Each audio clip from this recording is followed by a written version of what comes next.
Okay, get going just as soon as I'm done writing this sentence.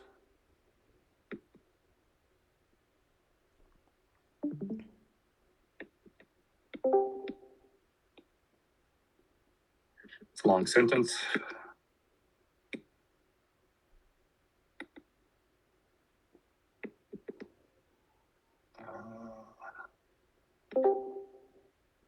Okay. So last time we discussed a snark called Clover for arithmetic circuit stat. So the prover and verifier have agreed on some arithmetic circuit of Fanon 2. And the prover claims to know a satisfying assignment for the circuit, and the snark lets the prover prove the claim. The verifier costs were log circuit size, many field operations, and that many field elements are in the proof. And the verifier also has to process one evaluation proof from sorry, I didn't mean to write the word sparse there. Been thinking about sparse polynomial commitment schemes all day, and so yeah, just that space shouldn't be there. From a polynomial commitment scheme applied to a multilinear polynomial of size equal to the number of gates in the circuit.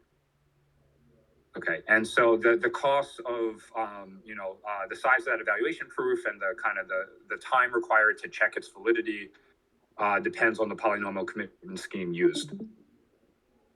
Okay, but just as a comparison to the snarks we had talked about, I guess the preceding week, which were based on the GKR protocol. So there, the log circuit size, like field elements, which in Clover were coming from the Suncheck protocol, kind of applied once for the whole circuit. In the GKR based snarks, the Suncheck protocol is kind of applied once per layer of the circuit.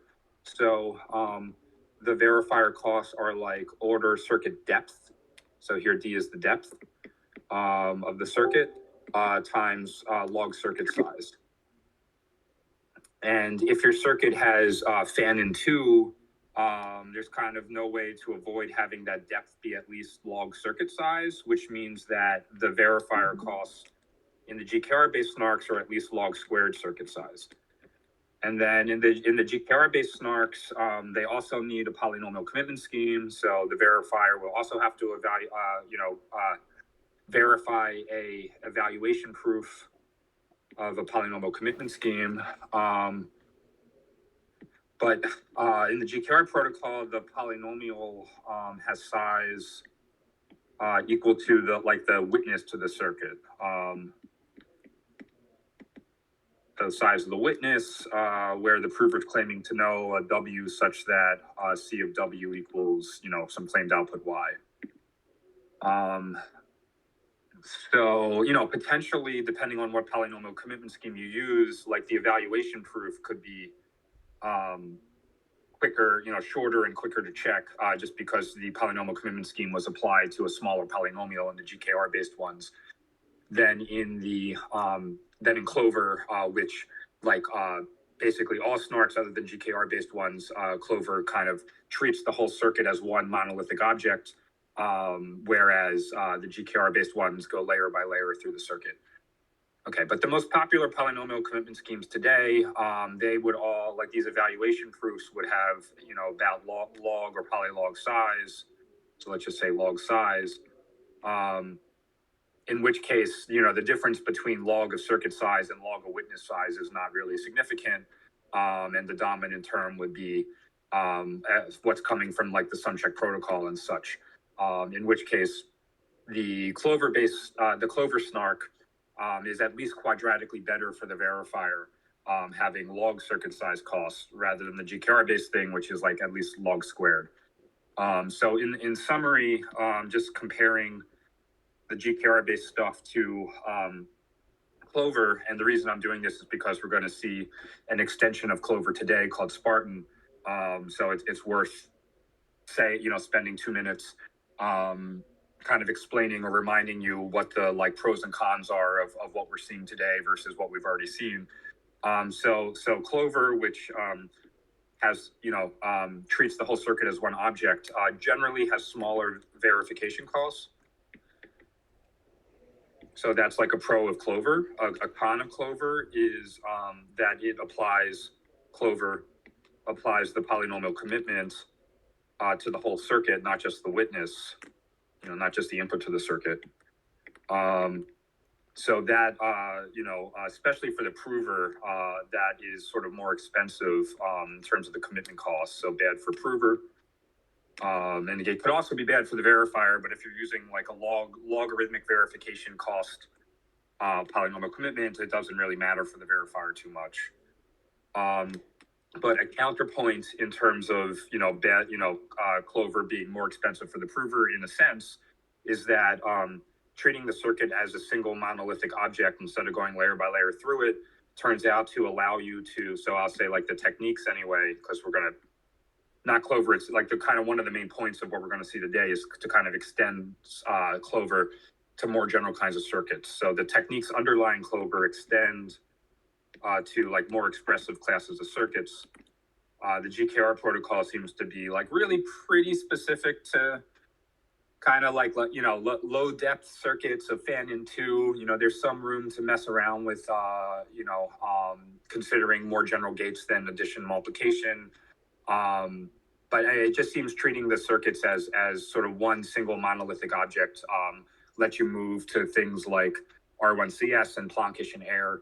And it's not really clear how to use GKR-based snarks to handle things like that. So yeah, the techniques extend to more expressive kinds of circuits, and that's sort of one of the main points of today. So even though the prover in Clover has to commit to the whole circuit, the circuit can be smaller because it can be sort of a more general kind of circuit. So maybe committing to the whole circuit is actually cheaper if the circuit is substantially smaller than it would have otherwise been if you were using a GKR-based snark and had to stick with circuits of that are more limited. Also in general, like the circuits output by front ends tend to have a lot of advice inputs, in which case like the benefits, this whole the difference between applying the poly commit to the whole circuit versus just the witness, the advice inputs are part of the witness for the circuit. So if there are a ton of advice inputs, you're really not saving that much by only committing to the witness. Okay, so that is the summary of last time, and sort of the point of today is to talk about Spartan, and which is a snark for R1CS. So I'm going to start by introducing R1CS. I had been hoping to get through Marlin this week as well, but I did not get through that at the session last night, so I'll just, not do it today either. I think it turns out to be plenty of content to introduce R1CS and Spartan in one session. Okay, so I'm going to start with R1CS, but let me just pause and see if anyone has any questions they want to raise.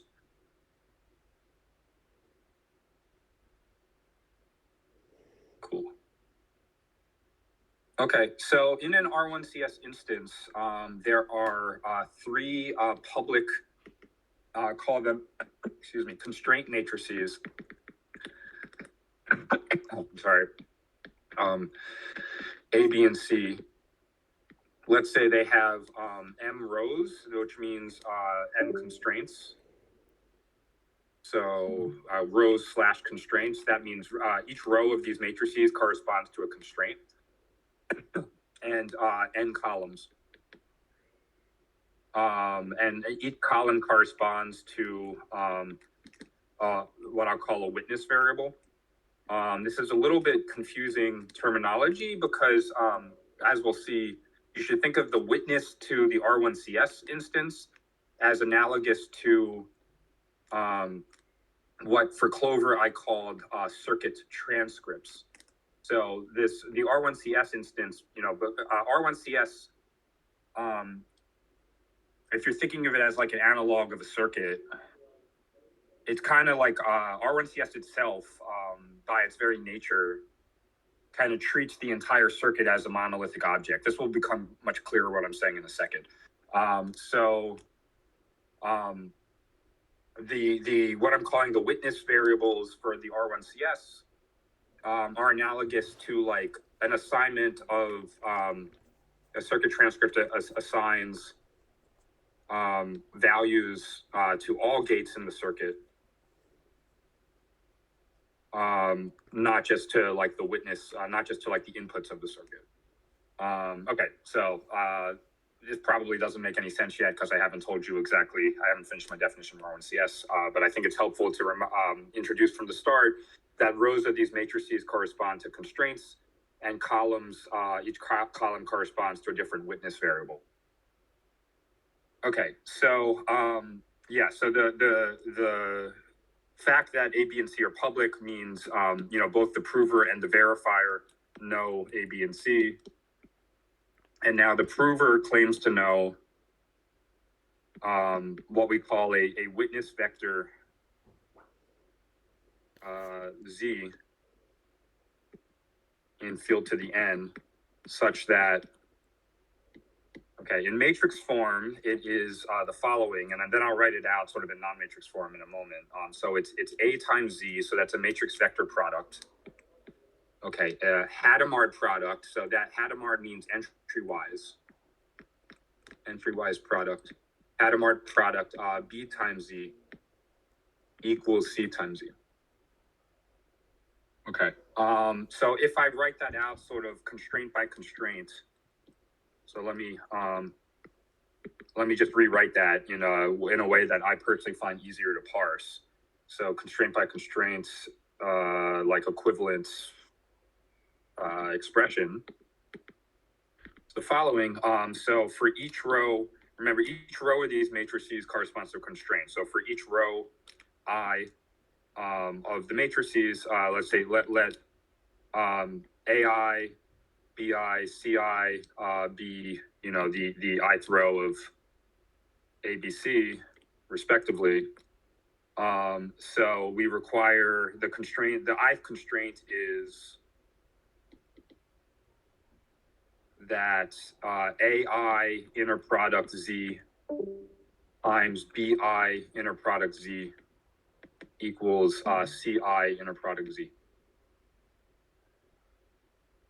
Okay, like, so that's, I don't really think about R1CS in matrix form. I think about it as you have M of these constraints, and each constraint is of the above form. So something inner product Z times something else inner product Z equals a third thing inner product Z. And this kind of constraint, change colors real fast. This kind of constraint is called a rank 1 constraint. Hence R1CS stands for rank 1 constraint satisfaction problem. Okay, and the reason it's called a rank 1 constraint is because there's one multiplication here. So these inner products, like they, this inner product, you might think, oh, like every term in this inner product, it's sum over, j from 1 to n of aij times dj. You might be like, oh, there's a multiplication there. But the point is we're thinking of, like A, B, and C as fixed. So we're thinking of like aij is like a constant. So we're thinking of, the point is this inner product is a degree 1, so like no multiplications, to degree 1 function of Z. And so what matters in terms of like the rank of the constraint is like the degree, like the multiplications like involving Z, right? So think of this as like like each of these individual inner products like are not contributing to the rank, but by multiplying, one inner product by the other, that does contribute to the rank. So the rank is one. Personally, actually, I find the term, I mean, it's fine. Like people know what you mean now when you say like rank one constraints, but I do find it like a little bit, people say like, why are they called rank one? Well, this is the best explanation I can give. I think it is a little bit confusing. Anyway. Cool. So a few comments about R1CS as I've defined it. So I actually the prover's claim as I've defined it is vacuous, because as I've defined it, Z equals the all zero vector is always a solution.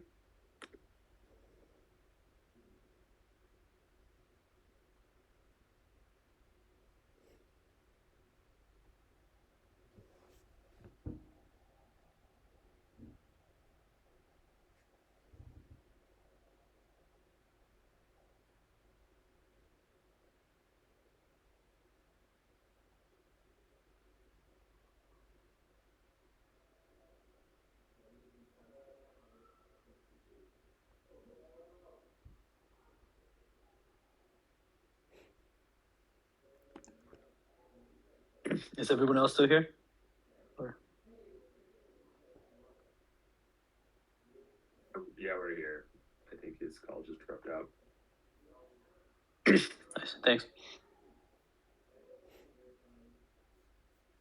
Sorry about that. There's got to be a way to make that not happen once per session. I don't know why I keep getting kicked off the Discord once every session. Okay, can you confirm you can hear me and see my screen again? Yes, and it's clear now. Oh, good. Okay. Yeah. Literally, I think this is the third week in a row. It's bizarre, but okay. Glad to be back. Sorry about that. Yeah. So as I've defined it, the all zeros vector is always a solution to this system of equations. So obviously there's something missing from my definition, I guess, and that is we're going to, let's say, insist that I don't know, like the first entry of Z be one. Okay. In general, let's say we're able to insist that, if this is Z, let's say we're able to insist that maybe the first entry is one, and then like a bunch of other entries are equal to some public input X. And then the rest of the entries we think of as like, the NP, the witness for the prover's claim roughly. And then hence like totally unconstrained, other than from the R1CS constraints, captured by A, B, and the constraint matrices.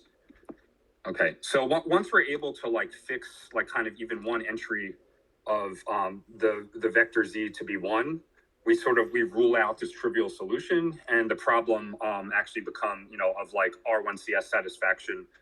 I guess R1 satisfaction is kind of the S, so I should say whatever, R1CS satisfaction, like an ATM machine. Once we insist that the first entry of Z be one, it becomes like actually a strict generalization of circuit sat, which is an assertion I will explain shortly.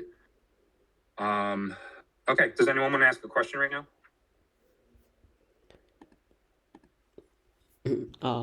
I have a. Go ahead. You want to go first? Oh, okay. I had a quick question about terminology. I've heard some people refer to R1CS as QAPs. I mean, for you, is there any difference between the two, or are they referring to the same thing? Yeah, great question. So there is a difference. I actually I kind of had this as a mistake in the book, and I hope I posted an update that fixed it. I think I did.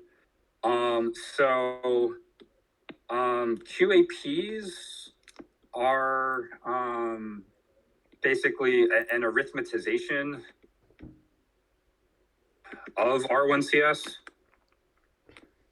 So they kind of, like the way all of our snarks are working is we sort of take the circuit or the R1CS and we identify polynomials that capture it.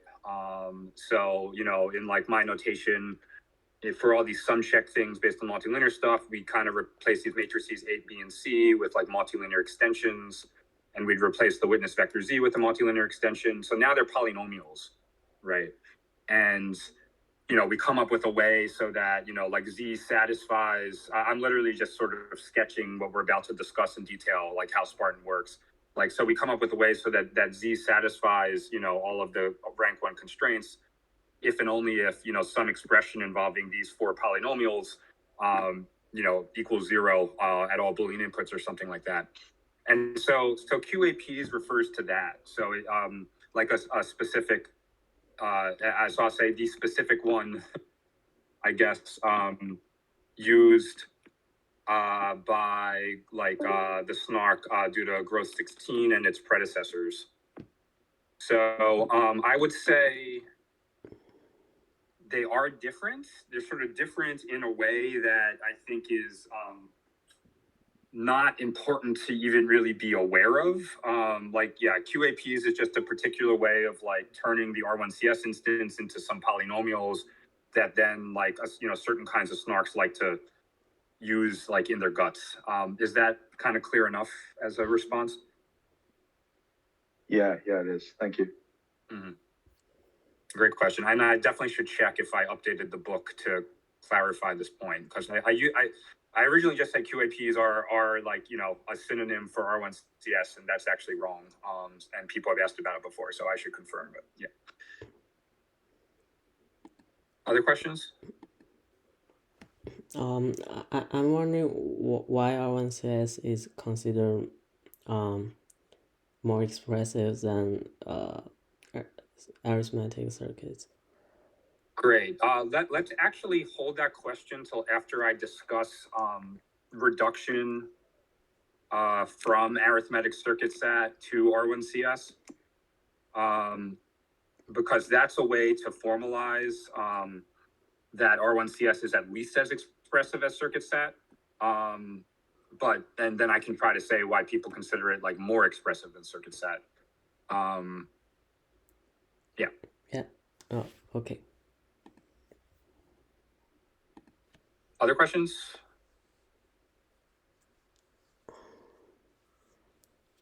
Okay, so let me actually now like give the reduction from circuit sat to R1CS. So it's like, imagine you have a snark for R1CS, okay, but you want to prove you actually have an arithmetic circuit C. It's kind of unfortunate that one of the R1CS constraint matrices is also called C, but let's just have to deal with it. And the prover wants to prove that no satisfying assignment to the circuit, but we've got a snark for R1CS, so we kind of have to turn the claim I know a satisfying assignment for the circuit to I know a satisfying witness vector for this R1CS instance. So what does the R1CS instance look like? So I'm going to be a little sketchy here, but basically like for every multiplication gate in the circuit, right, like the correct operation of that gate. So let's call this, I think last night I wound up having to call this X, Y, and U because, Z is already taken and, and A, B, and C are already taken. So, so if you have a circuit transcript that's, assigning values to these gates, X, Y, and U, respecting the operation of the multiplication gate insists that X times Y equals U. Okay, this is a rank 1 constraint. Okay, if it's an addition gate, you have the constraint is X plus Y equals U, and this is actually like a rank 0 constraint. There's no multiplication at all in here. Okay, so let's see this in detail. So let's say this is literally our circuit, so it's got like 2 inputs and 1 output, and it's just 1 multiplication gate. Let me turn that into an equivalent R1CS instance. So there's only going to be 1 constraint. Well, I guess, let's say there's going to be two constraints in the circuit. I guess in the R1CS instance, here's one, and I'll write it out sort of in matrix form in a second. And the other constraint is going to be that like the output gate has the claim value, let's say 1, if the prover is claiming like a NOSA, an input to the circuit that causes the circuit to output 1, then we need to insist that the output value be 1. Let me actually rename these to what the R1CS is going to, so the R1CS witness vector is going to have, remember I said it, you should think of it as like a circuit transcript. So it will have an entry for every gate in the circuit.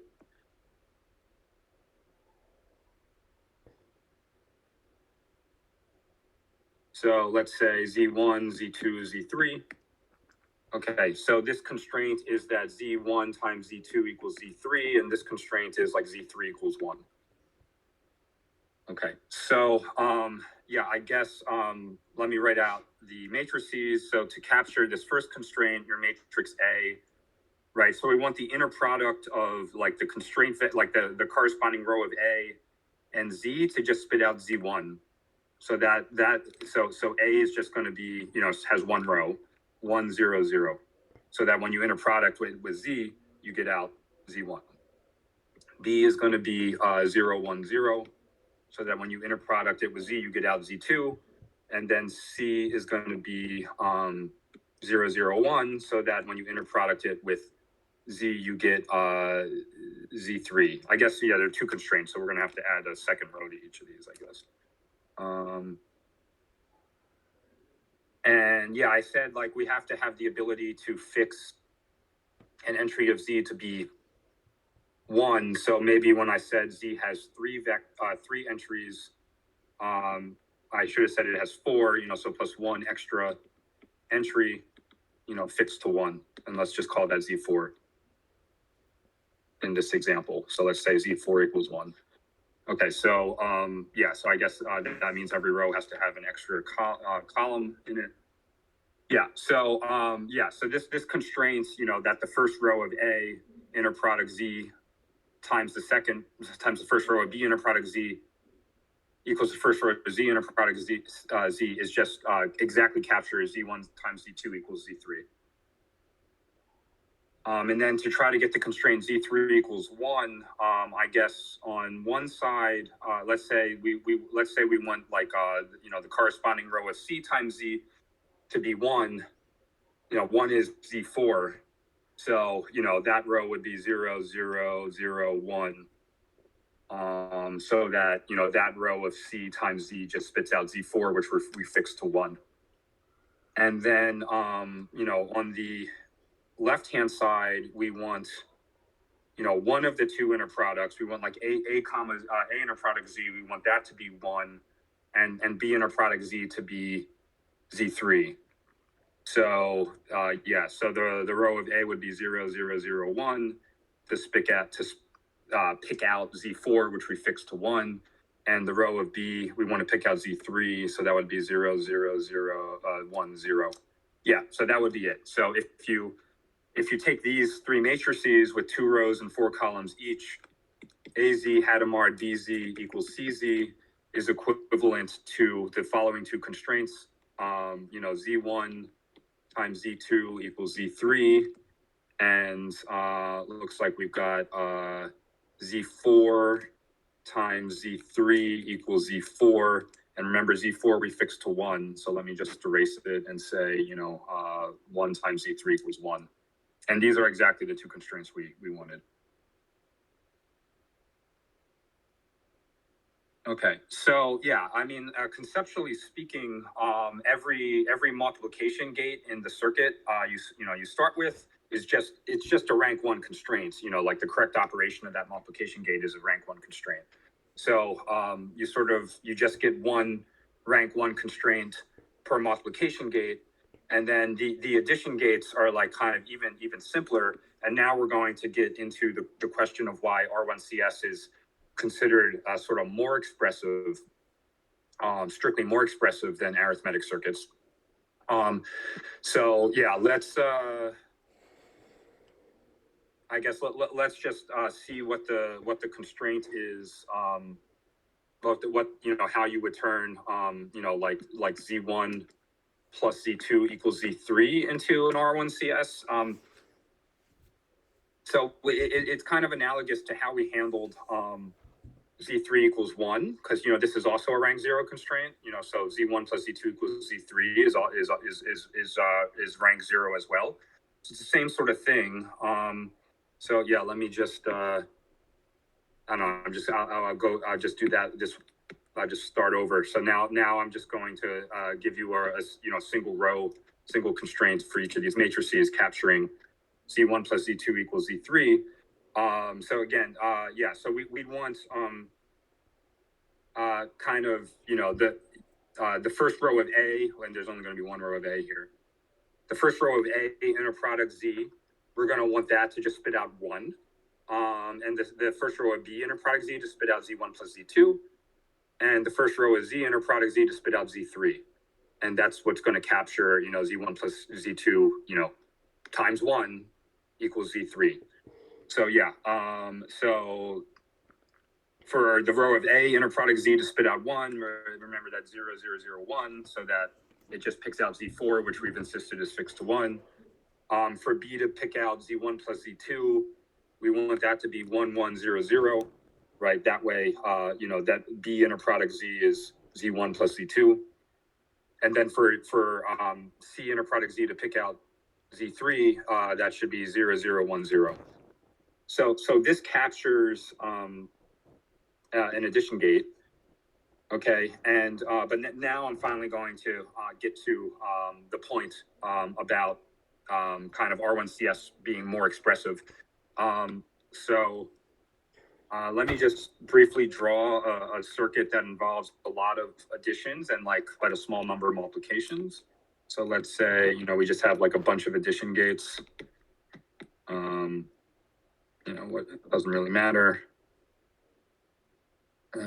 Sure. Okay. So X, Y, Z, right? U, I don't know. Yeah. Okay. Whatever. So, actually, it'd be. I made this more complicated than I should have. Let's just say, apologies. Let's just say we're multiplying the two addition gates together. So X, Y, U. Okay. Let's look at this guy. So if you just write out what expression this circuit computes, it is X plus Y times Y plus U. Okay. So even though there are, multiple addition gates, and there could be more, I wouldn't change what I'm about to say. There's this expression.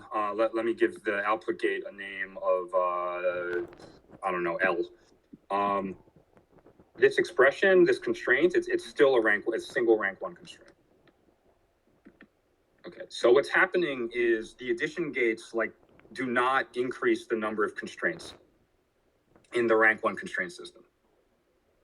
So while up here I turned an addition gate into like a single rank 1 constraint, I didn't have to do that like in a broader context.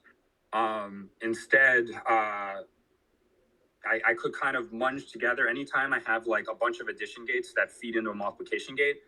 I could munge, that one multiplication gate and all the addition gates that feed into it into a single rank 1 constraint. So only multiplication gates contribute to the rank of the resulting constraint system. Okay.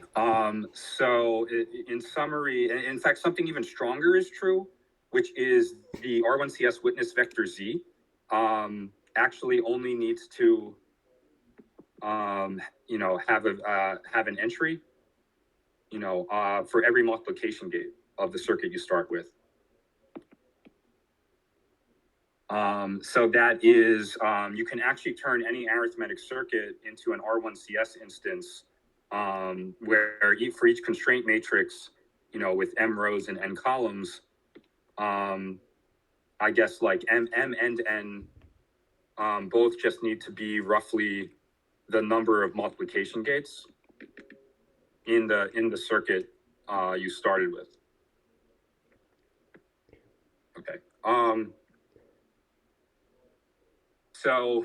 What addition gates do increase?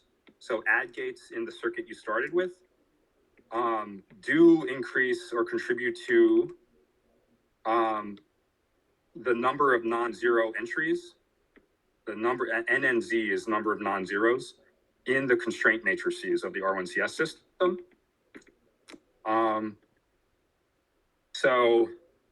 Right, like this constraint x plus y times y plus u, equals L. Like, when you turn that into a rank 1 constraints, there are more non-zeros than just if you had like L equals x times y. Because, basically A inner product Z is going to have to equal like x plus y here, rather than, so it's going to have two. So A is going to have, like two non-zeros instead of one. So like every time there's an addition gate, you wind up sort of contributing more non-zeros to your rank 1 constraints, but you don't increase the number of rank 1 constraints or the number of witness variables. So neither the rows nor the columns increase, but the number of non-zeros in the constraint matrices do increase. Okay, and now this is the last thing I'll say about R1CS, and then we can start talking about Spartan. So very popular snarks for R1CS are Gross 16 and Marlin. Okay, and Planck does not support R1CS. But does support arithmetic circuits. And I want to comment on their prover efficiencies. Okay, so you will hear people often say addition gates are free in Gross 16, or like free, and what they mean is for the prover in Gross 16. Okay, and what's happening is the following. So the prover, like cryptographic costs, meaning like the length of the vectors that the prover has to commit to in Gross 16, using like KZG commitments or something. I mean, something a lot like KZG commitments anyway. So the number of like group operations that the prover has to do grows only with the number of rows and columns of the R1CS, of the constraint matrices. So the number of non-zeros doesn't factor in these matrices doesn't factor in. And what's happening is the trusted setup in Gross 16 is circuit specific. So is specific, to the R1CS instance. You're going to prove a satisfying assignment to. So basically, like the non-zero entries of these matrices are processed entirely in the trusted setup. So they do make like the work that each participant in the trusted setup higher. But once the setup is done, like the prover doesn't really pay cryptographically for those. You can have like very dense matrices and it doesn't matter anymore. So P doesn't pay for the number of non-zeros. And by pay, I mean like it's cryptographic operations that it does have to do like field work that depends on those non-zeros. It doesn't have to pay cryptographically for the non-zeros in the constraint matrices, ABC. Okay, so with Marlin and Planck, and remember Planck doesn't even handle R1CS, so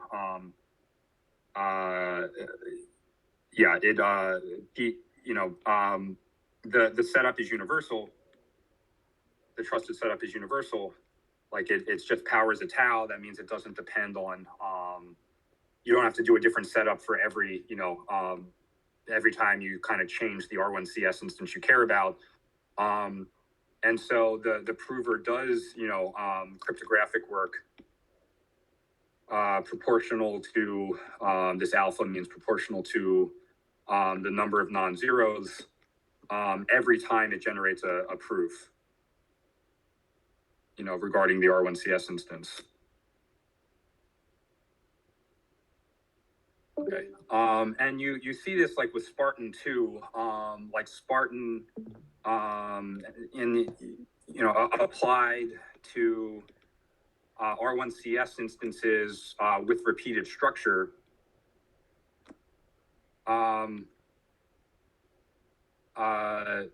Has prover, has addition gates for free. So has prover costs that don't depend crypto costs on the number of non-zeros. Just the like the number of actually for things like Spartan applied to uniform constraint systems, the prover costs just depend on the number of columns cryptographically. So on the number of like the length of the witness vectors. But if you wanted to use Spartan for like a highly non-uniform R1CS instance, you kind of be having like somebody in pre-processing commit to these matrices, specifically their multilinear extensions, and hence the prover costs. The prover costs do grow with the number of non-zeros in these matrices for Spartan, if the way you're kind of dealing with these polynomials capturing the matrices is by kind of making the prover cryptographically deal with those polynomials every time it generates a proof. What I'm saying here will become clearer in 30 minutes when I describe Spartan in detail. Okay, so the point here, and I know I've been rambling a bit now, is that again, so if you take an arithmetic circuit with addition multiplication gates, you turn it into equivalent R1CS instance, the number of rows and columns in the constraint matrices are like independent of the number of addition gates in the circuit you started with, and grow only with the number of multiplication gates. But the number of non-zero entries in these matrices does grow with the number of addition gates. And so certain snarks kind of, have costs that don't really grow with the number of non-zeros in these matrices, and hence the addition gates are like totally free for them. And these include gross 16, which sort of just pays for the number of non-zeros in the trusted setup, or something like Spartan, and it's not really unique to Spartan, but applied to like uniform R1CS instances.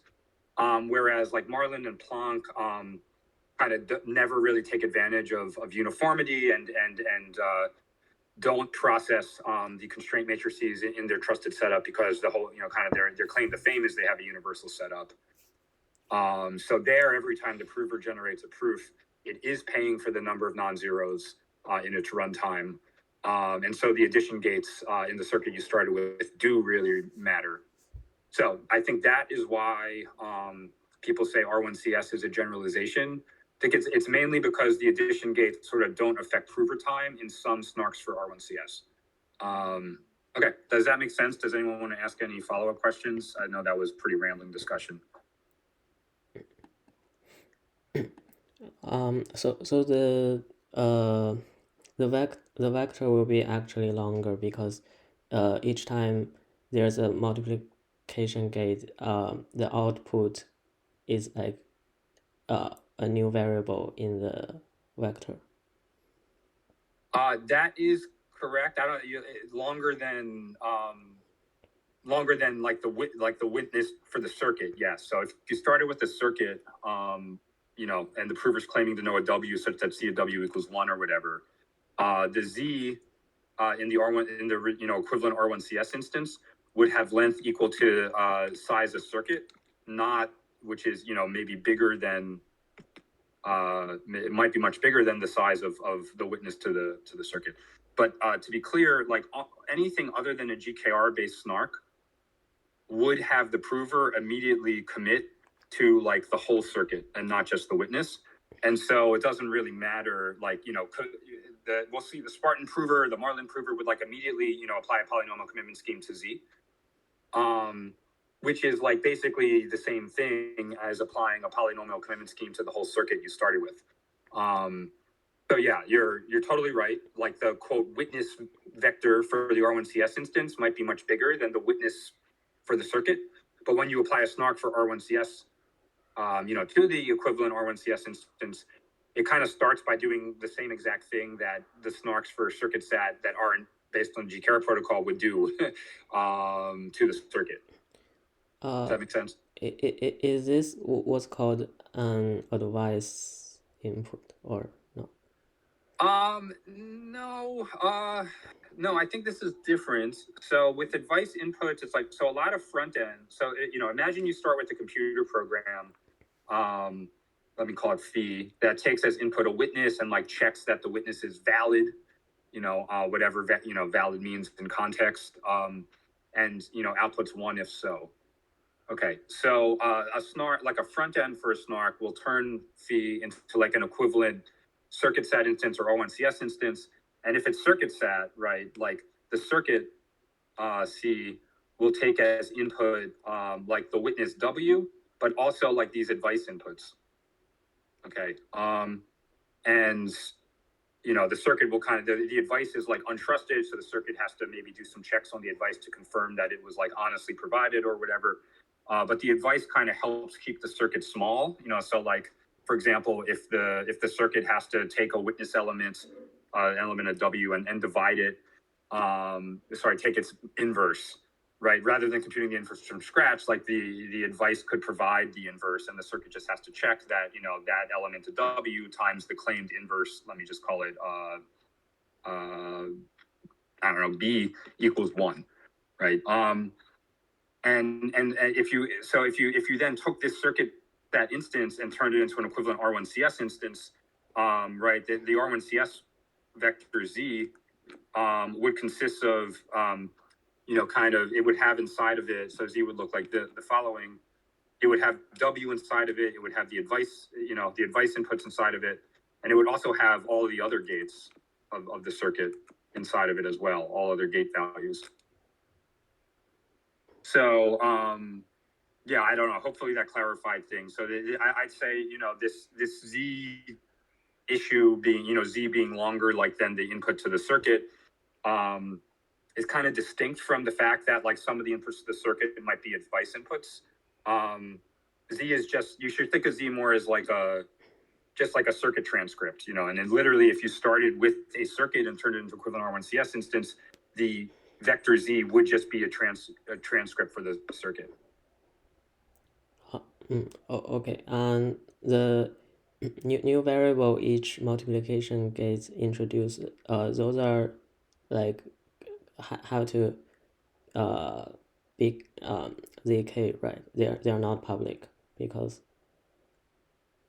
so that's right. And by the way, I guess you can make it so it's just all multiplication gates, by the way, are in the witness. You don't need the addition gates, which is, I hand waved that, but I asserted that before. So like in these snarks, if you want to make them zero knowledge, like when the prover, at the very start of the snark, the prover is going to commit to the multilinear extension, or if it's Marlin, the univariate low degree extension of the witness vector Z. And you'd have to do it, with a hiding commitment scheme, so that, the commitment itself, it kind of binds the prover to Z twiddle, but doesn't tell the verifier anything about, the values of Z. And then you you're going to wind up applying the sum check protocol in Spartan. And you have to, kind of make sure that you kind of have to modify the sum check protocol to make sure that the messages sent by the prover over the course of the protocol don't leak any information about Z, the committed vector, Z. And then at the very end of the protocol, the verifier is going to request an evaluation of Z twiddle at a point. The prover is going to provide it as well as a evaluation proof I,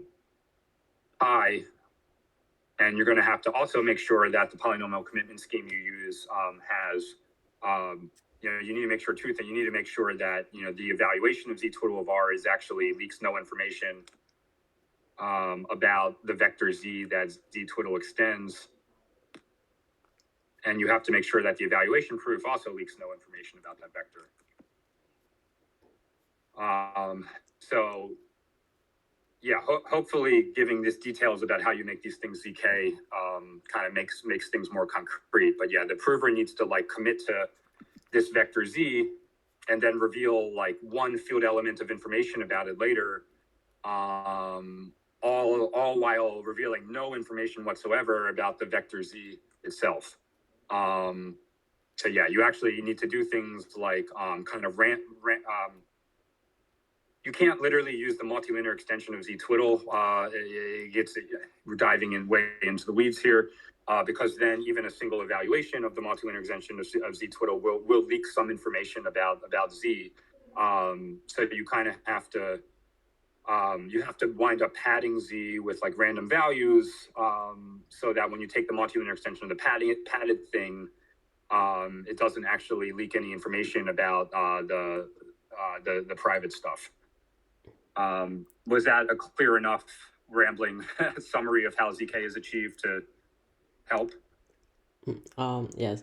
I have another question, but it's slightly unrelated, and I will ask it in the end maybe. But thank you. Okay. This makes sense. Yeah. Cool. Yeah. Great. All sounds good. Yeah, and we're generally just not going to worry about ZK for a little while longer. And I think the right way to achieve, ZK snarks is to just design snarks that aren't ZK and then just tweak them to achieve ZK. And like almost always you can do the tweak without introducing significant performance overheads, but the tweaking is tedious, especially if you want to, really optimize the statement that there aren't major performance overheads. So anyway, conceptually, I think the right way to do things is don't worry about ZK until you have to, and then it's like not that bad to kind of just tweak things to bring ZK into the picture. Okay, any other questions?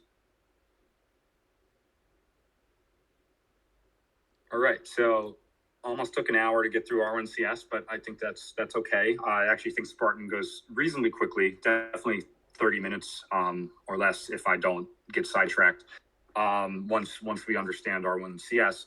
And in fact, I already just gave an outline of how Spartan works here. Yeah, so, to repeat, at the very start of Spartan, the prover commits to the multilinear extension of the witness that is claiming to know. Okay, now, in Clover, it's kind of the same thing happened. At the start of the protocol, the very first thing the prover did was commit to the multilinear extension of the circuit transcript. That is an assignment of a value to every gate in the circuit when the circuit was evaluated on a valid witness. And then in Clover, the verifier had to check that the committed vector or polynomial like indeed extended a correct transcript that kind of respected the gate-by-gate operations of the circuit. Similarly, once the prover commits to the R1CS witness vector Z, or more precisely its multilinear extension, the verifier still needs to check that AZ Hadamard BZ equals CZ. Okay, so I am going to rewrite these constraints in a format that is sort of amenable to bringing in the sumcheck protocol. So let me just do that. So as usual, I'm going to kind of index. There are m rows, m constraints, and rather than indexing these rows by numbers like between 1 and m, I'm going to index them as usual by bit vectors of length log m. So I being a bit vector of length log m, think of that as like telling you which constraint we're talking about now, because there are m such bit vectors, there are m constraints. So for each constraint, we need to check, like the verifier needs to check that the following holds. So, I'm just going to rewrite the ith constraint. So I'm going to sum over columns, but now I'm going to index columns by bit vectors too.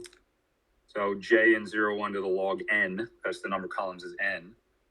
Okay, what is AZ, A times Z?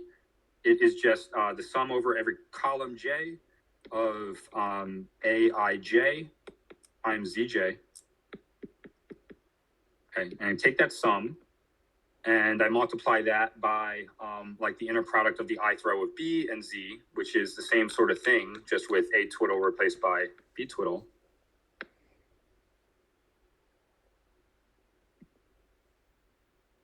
And I need to make sure that that product is equal to, and the same thing, but with b twiddle replaced by c twiddle.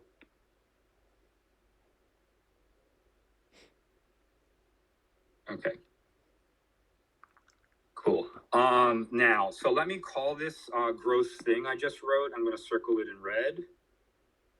Okay, so this thing in red, I'm going to call this actually, before I give it a name, let me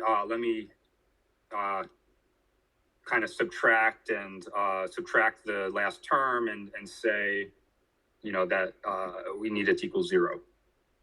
Okay, so good. So and let me just change my red circle just a smidge. So this expression, we need it to equal 0 for every I. So let me this expression, I'm going to give it the name just g of I. Okay, now g of I is a degree 2. Well, let me say it's a, okay, it's a, I has log m variables, so it's a log m variate polynomial of degree 2 in each variable. Okay, and and this check, what I said the verifier needs to check is the verifier needs to check that g vanishes over the Boolean hypercube. That is g of I equals 0 for all Boolean I.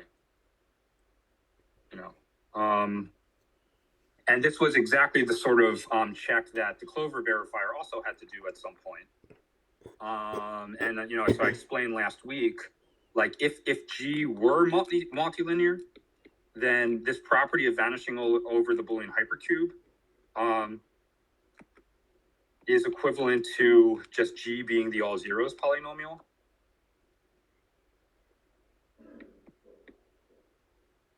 Like just the identically 0 polynomial.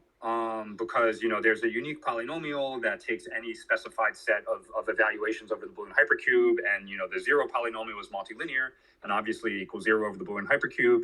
And so if G were multilinear, it equals 0 over the Boolean hypercube if and only if it's literally the all zeros polynomial. Okay, and so if G were multilinear, then checking this condition would be equivalent to just, it'd be enough to like pick a random input to G from the whole field and evaluate G at that random input and confirm it's 0, right? Because if G is the all zeros polynomial, then obviously if you evaluate it at a random input, it'll spit out 0. And if it's not the all zeros polynomial, then because it's low degree, the Schwartz-Zippel lemma tells you that if you evaluate it at a random input with overwhelming probability, it won't be 0. Okay. Unfortunately, G is not multilinear. So what we're going to do is we're going to, just as we did in Clover, kind of identify the unique multilinear polynomial. So it's unique, the multilinear, so it's a unique one. So let's identify the unique multilinear polynomial H such that H has the same behavior as G over the Boolean hypercube. Okay. And this is literally what we did with Clover as well. Okay, so here's the definition of H. So H of R is going to be the following. So we're going to sum over all I in 0, 1 to the log n of this, you know, kind of equality, this multilinear extension of like the equality function. So equality of R comma I times G of I. Okay, this is literally a repeat of last week. Okay, so, you know, you can check that H of R is multilinear. It's multilinear in R. This is because R is only getting fed into this EQ twiddle thing. EQ twiddle is multilinear by definition. And so H of R is multilinear in R. So h of r is multilinear, and if r is in the Boolean hypercube, okay, then h of r equals g of r. And this is because if r is in the Boolean hypercube, this EQ thing makes sure that every term of the sum evaluates to 0, except for the term where I and r are equal. And in that case, EQ twiddle will spit out 1, and g of I, because I equals r in that case, spits out g of r. Okay, so we sort of just defined this thing specifically so that if r were multilinear, the right-hand side would spit out g of r. And hence, if h of r is multilinear and agrees with g at all Boolean inputs, it is in fact the unique multilinear polynomial that agrees with g at all Boolean inputs. Okay, so that means that checking that g of I equals 0 for all I in 0, 1 to the log n is,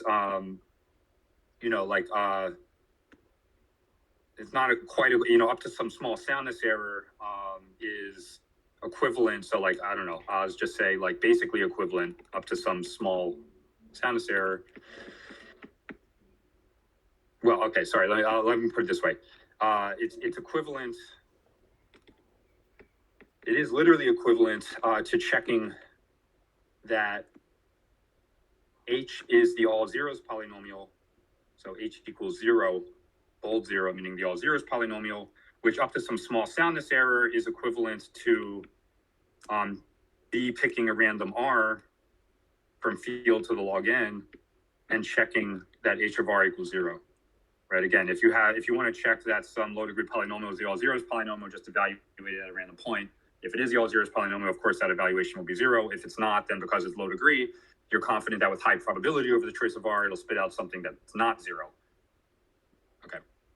And so that means that, checking that g vanishes over the Boolean hypercube, which was equivalent to checking that, the committed vector z is a valid solution to the R1CS instance, is equivalent, up to the small soundness error that the verifier picks an unlucky r, to just computing h of r and confirming that it's 0. And the way we compute h of r is just the sum check protocol. So we apply the sum check protocol to compute this sum. So that is so far the main idea. It's just we're not quite going to be done yet, unfortunately. But so we just apply sum check to the log n variate polynomial EQ twiddle of r comma I times g of I, which has degree 3 in each variable, because g has degree 2 in each variable, and EQ twiddle has degree 1 in each variable.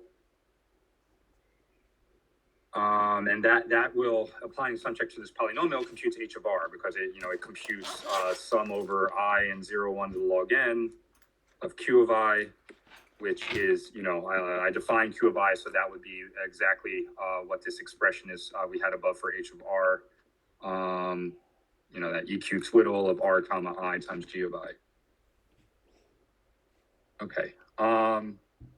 So to summarize what's happened in the protocol so far up to this point, right? So let me just kind of add in just above this what happened before this application of sum check, just as a reminder. Right. So at the very beginning, the prover committed to z twiddle.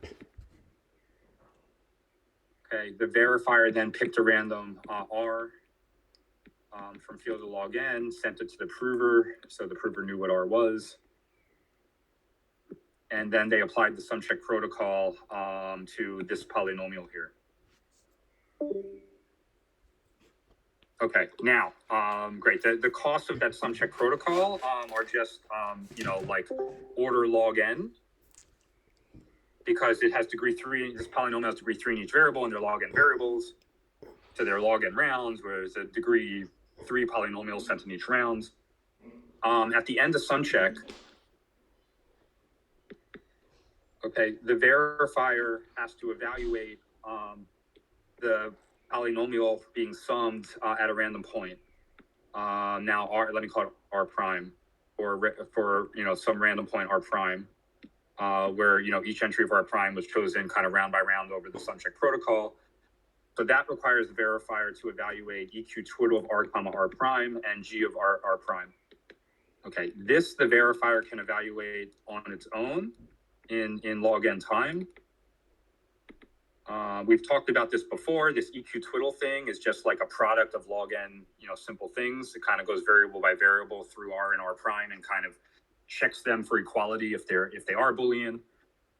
So I guess since I'm taking a lot of time already, I won't repeat that. We have discussed that. We discussed it just last week, I think, with Clover. So the question is, how does the verifier get G of R prime? And let me quickly remind you, G of R prime is the sum over J in 0, 1 to log n of, so this G of R prime is of A twiddle R comma J times Z twiddle of J, okay, times, the same thing. I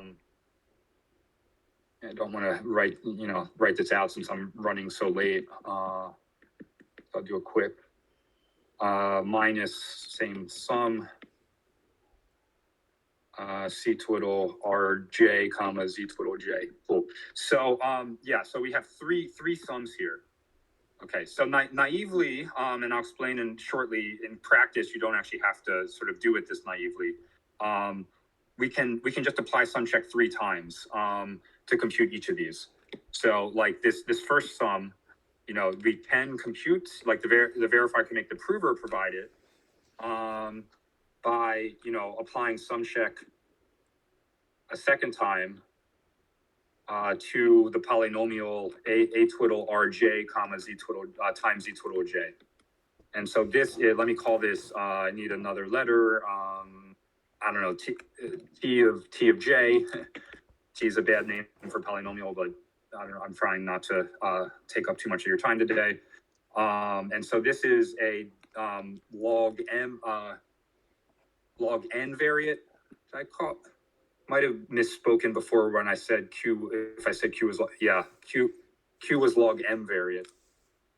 So apologies for saying log n before. Log n is the number of columns, not rows. And q is being fed kind of like a row. So apologies about that. So t is a log n variant polynomial of degree 2 in each variable. Okay. So you apply sumcheck to compute the sum, and you're just applying sumcheck to this polynomial t of j, and it has log n rounds, and the prover sends a degree 2 univariate polynomial in each round. Okay, and so you'd have to apply sumcheck like once for this sum, once for this sum, and once for this sum. It turns out you can actually kind of take a random linear combination of the 3 sums and just apply sumcheck once to compute that random linear combination. I won't go into the details, but that way you avoid the verification cost of applying sumcheck like 3 different times. And at the end of those sumchecks, the verifier has to evaluate, let's just focus on this first sumcheck here. Verifier has to evaluate this polynomial t at a random point, let me call it r prime prime. And that is a twiddle of r comma r prime prime times z twiddle of r prime prime.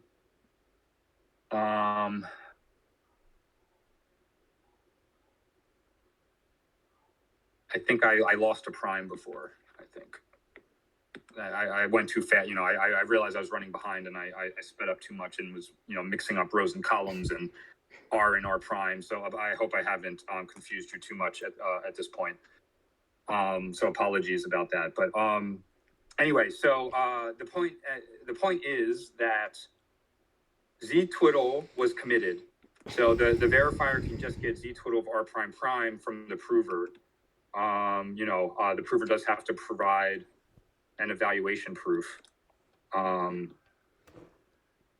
That the returned evaluation is indeed, the committed polynomial z twiddle evaluated r prime prime.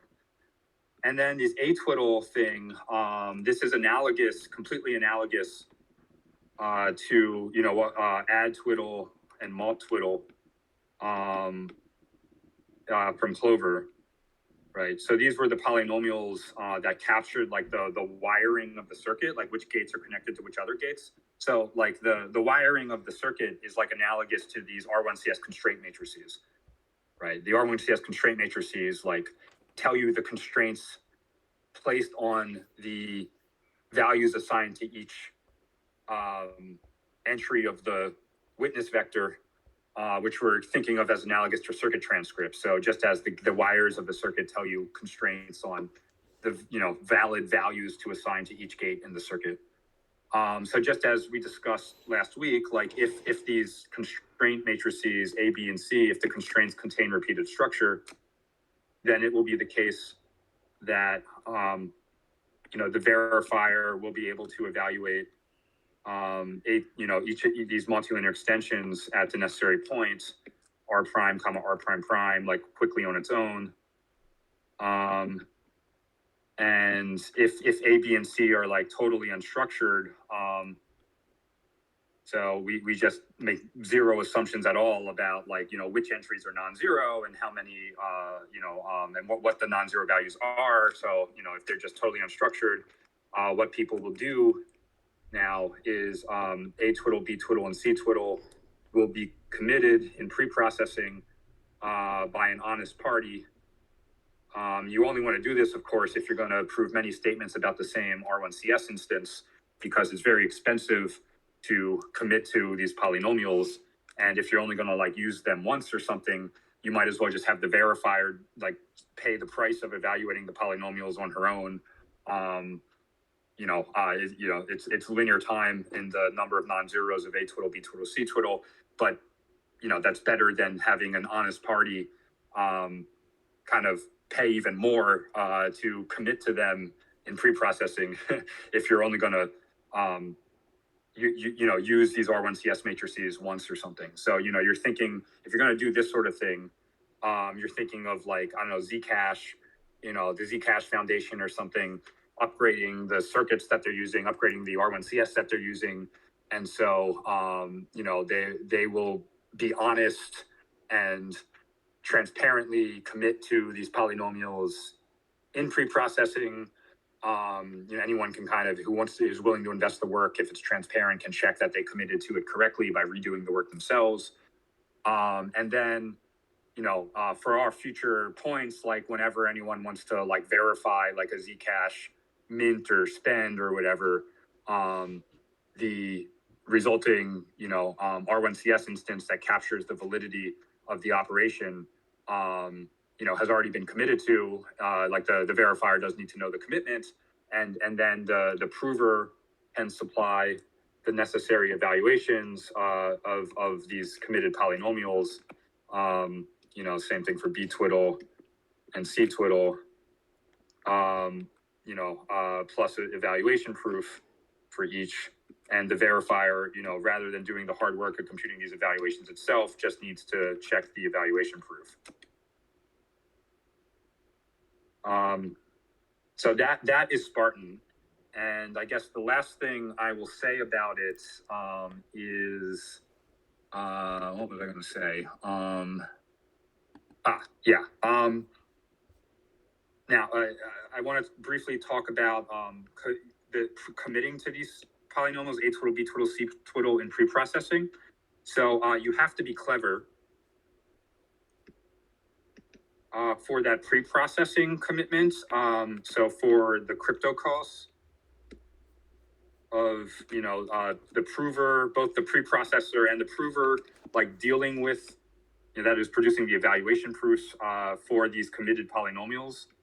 So commitments to A twiddle, B twiddle, C twiddle, I must have hit something, didn't mean to hit, okay. For the cost to grow only with the number of non-zeros of these matrices,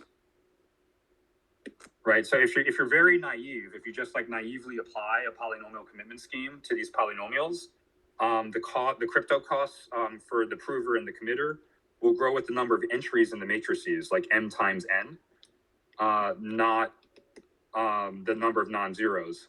And remember, like people typically think, if you like take a circuit and turn it into an equivalent R1CS instance, like the number of non-zeros in the R1CS constraint matrices is roughly equal to the number of gates in the circuit. And the number of constraints is also roughly equal to the number of gates in the circuit, which means like these matrices would be very sparse. There's only like a handful of non-zero entries per row of them. And so m times n crypto costs would be like totally untenable. If these are fairly sparse matrices, you really want the crypto cost to grow with the number of non-zeros in these matrices. Like that's the right analog of like circuit size. And so what you really want to use to commit to these things is not a regular polynomial commitment scheme, but something called a sparse polynomial commitment scheme.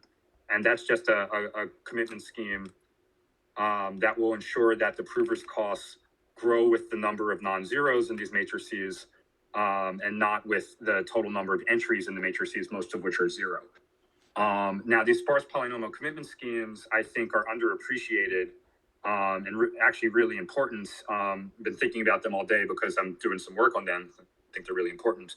So yeah, I'm hoping people pay more attention to them. And actually, I would actually say that like the reason like something like Planck and its derivatives like hyperplanck can't support R1CS without overheads is basically because they avoid a full-fledged sparse polynomial commitment scheme. They kind of give something weaker. And I actually, you know, my view is like people actually really like Planck and conceptually because it feels kind of simpler.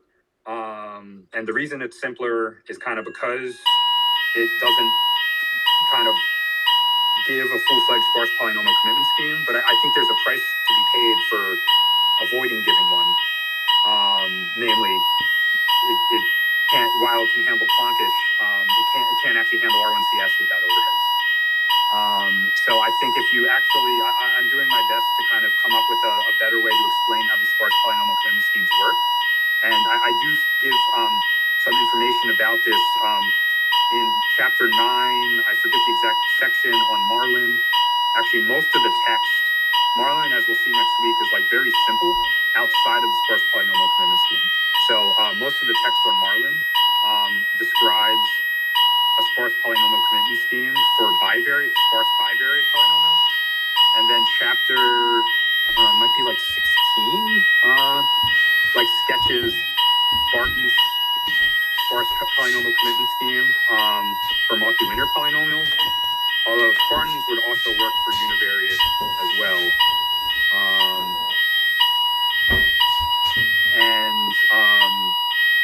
Yeah, this chapter 16 is a little sketchy about Spartans.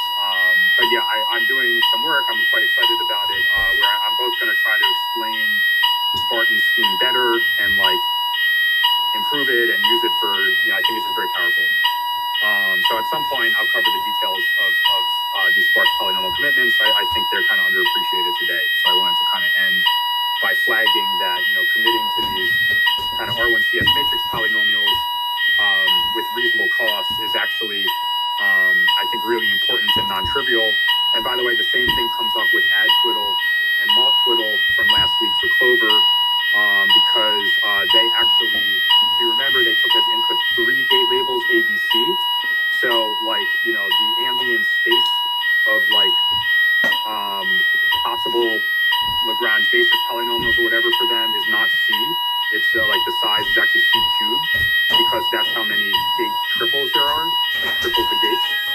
You know, there's C choices for each of the 3 gates. And so, but you know, they're highly sparse in the sense that for each gate A, there's a unique pair of gates B and C, so that add twiddle or malt twiddle of ABC evaluates to something not 0. So you actually also have to use a sparse polynomial commitment scheme to commit to, you know, like the wiring polynomials from last week as well. So these sparse polynomial commitments, I mean, it's like just naturally what comes up if you want to sort of capture the wiring of a circuit. I think maybe, you know, at the end of last week's session, I think there was a question about this and I rambled on about it for a bit. Like a wire connects 2 gates in a circuit, right? So like, you know, the space of possible wires is quadratically bigger than the space of possible gates. So, like intrinsically, if you're going to commit to the wires, you kind of have to deal with the space that is quadratically bigger than the number of gates, and that just directly calls for a sparse polynomial commitment scheme. So I'd like to see people kind of get more comfortable. They're a little bit complicated, so if you need to treat them as a black box, that's fine, and I'm going to make some efforts soon to try to make it easier to open up that box and understand what's going on inside of it. Okay, so that's everything I wanted to talk about this week. Thanks for staying for so long. I know it took a long time. Next week we'll discuss Marlin, and after that I think we'll discuss front ends. So basically, how do you get the circuits and R1CS instances that these snarks wind up getting applied to? Okay, so let me know if you have any questions. Hope this week made sense and I didn't make too many errors and typos as I went. Yeah, so I'll stick around, but otherwise I'll see you next week. Thank you. Yeah, thank you.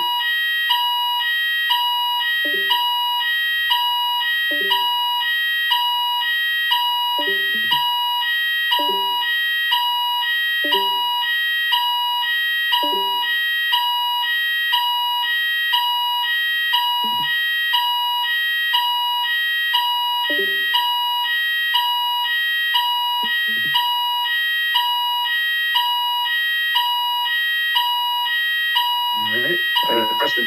Yeah. Hey. Hey, can I just ask a question about the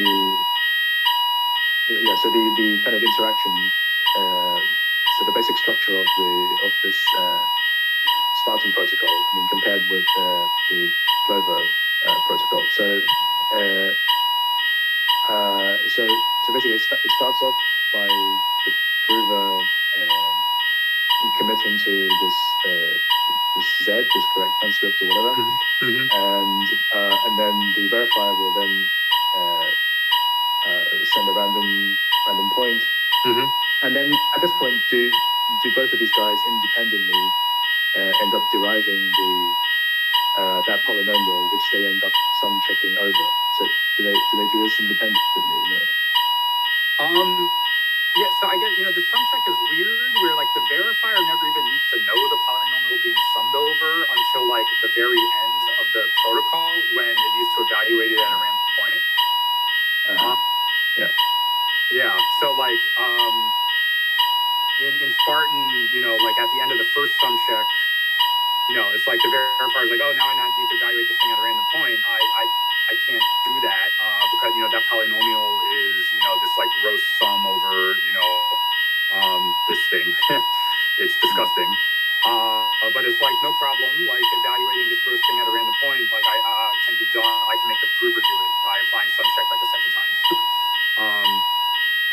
And the way I conceptualize it, which I forgot to say today, I did say it last night, is like the first sum check sort of fills in the row variables with random values. And so that kind of collapses like the n constraints sort of down to a single constraint. So at that point, like all that's left is like one constraint that's involving like, an inner product over the n columns. And so the first sum check collapses n constraints down to one constraint. The second sum check just checks that one constraint. Because it's an inner product over n things, it's like a log n round. The second sum check is like a log n round sum check. So I really should have said that. That would have helped people. I forgot, unfortunately.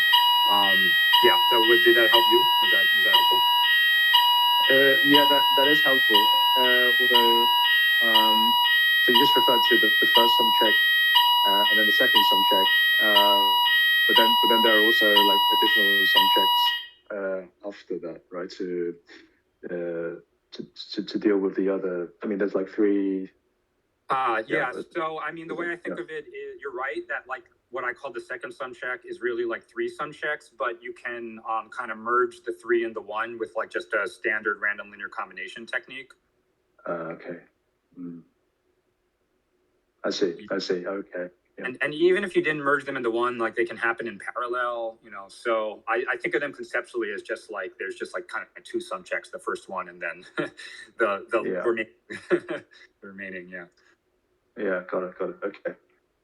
And then really the commitment to Z is only opened right at the very end when when the verifier finally needs to evaluate this this polynomial at another random point, I guess. Yeah, and something that's nice here, which in Clover, you wind up needing to evaluate the committed circuit transcript. Forget what I called it, maybe capital W twiddle, at like 3 points. Because we were dealing with like kind of summing over like triples of gates, so you wind up having to evaluate it at like 3 different points, and that's typically the bottleneck for the verifier and maybe also the prover too. So you want to sort of reduce 3 to 1, which is like a little annoying, so that you kind of only pay for one evaluation proof. But here it's like kind of a little, somehow I haven't really thought carefully to figure out conceptually why. You just naturally only wind up evaluating Z twiddle at 1 point. Actually, I know why. It's because if you literally did 3 different sum checks completely independently, there would be 3 different points you have to evaluate Z twiddle at. But if you sort of either do them all in parallel with the same randomness for each, or you actually just munge them all into one, then you wind up evaluating Z twiddle at the single point naturally, just because rather than doing 3 different sum checks, you munged them into one, and so you only have like 1 point that comes out that you have to evaluate Z twiddle at. Okay. Cool. Thank you. Yeah. Thanks for sticking around and asking. All right. Talk to you soon. Cheers. Yeah. I didn't have any other questions. Okay. Awesome. I don't know. I don't have the Discord up to see if anyone else is here, so maybe I'll just assume I can proceed with my day.